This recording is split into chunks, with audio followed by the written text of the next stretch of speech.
Hi friends, మీకు ఈ video నచ్చినట్లయితే ఈ వీడియోని లైక్ చేయండి, సబ్స్క్రైబ్ చేయండి. అమర్ రాథోడ్ ఇంటికి వస్తారు. అప్పుడే బాగీ కళ్ళల్లో ఉంటే మిస్ అమ్మ అని అమర్ గట్టిగా పిలుస్తూ ఉంటాడు. ఏంటండి అరిచారు అని బాగీ అమర్ దగ్గరికి వస్తూ ఉంటుంది. నేను అరవలేదు, పిలిచాను అని అమర్ చెప్తాడు. సరే, ఏంటో చెప్పండి అని బాగి అంటూ ఉంటుంది. ఈరోజు మనమిద్దరం బయటికి వెళ్తున్నాము, వెళ్ళి రెడీ అవ్వు అని అమర్ చెప్తూ ఉంటే కిటికీలో నుంచి చూస్తున్న ఆరు దూరం నుంచి గమనిస్తూ మనోహరిని ఇద్దరు కూడా షాకింగ్గా చూస్తూ ఉంటారు. అయితే అమర్ ఆ మాటలు చెప్పడంతో భాగ్య అసలు నమ్మదు. ఇది ఖచ్చితంగా కలే, నేను అస్సలు నమ్మను అని పగలబడి నవ్వుతూ ఉంటుంది. నిర్మలమ్మ కూడా షాకింగ్గా చూస్తూ ఉంటుంది.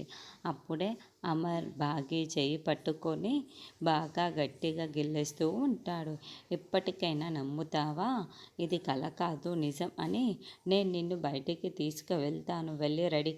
అప్పుడే బాగీ చేతిని రుద్దుకొని, అయ్యో మిస్టర్ మొగుడు గారు, ఇప్పుడు నేను నమ్మానులేండి, నేను 5 నిమిషాల్లో రెడీ అయి వస్తాను అని చెప్పి బాగి చెప్పడంతో సరే సరే త్వరగా వెళ్ళు అని అమర్ అంటాడు.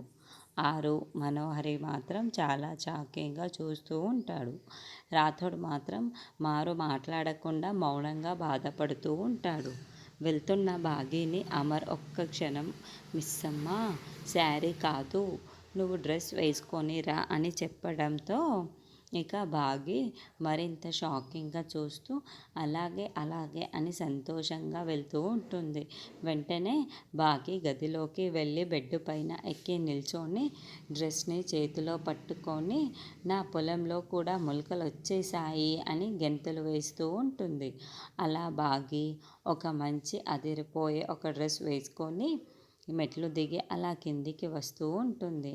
ఆల్రెడీ అమర్ రెడీ అయిపోయి బాగీ కోసమే వెయిట్ చేస్తూ ఉంటాడు.